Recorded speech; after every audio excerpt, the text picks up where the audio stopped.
હવામાન વિભાગ દ્વારા જે પ્રકારની આગાહી રાજ્યભરમાં કરવામાં આવી છે તેના થકી રાજ્યના અનેક જિલ્લાઓમાં તેની અસર જોવા મળી હતી. ભર ઉનાળે ચોમાસા જેવું વાતાવરણ સર્જાયું હતું.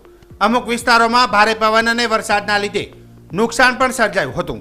ખેડૂતોના પાકને પણ ભારે નુકસાન થયું હતું, જેના થકી ફરી એકવાર ખેડૂતોને નુકસાન વેઠવાનો વારો આવ્યો છે. સતત 4 દિવસથી વરસાદી માહોલ છવાતા ખેડૂતોમાં ચિંતાનું મોજું ફરી વળ્યું છે. બનાસકાંઠા જિલ્લાના દાંતા તાલુકામાં આજે પણ વરસાદી માહોલ છવાયો છે.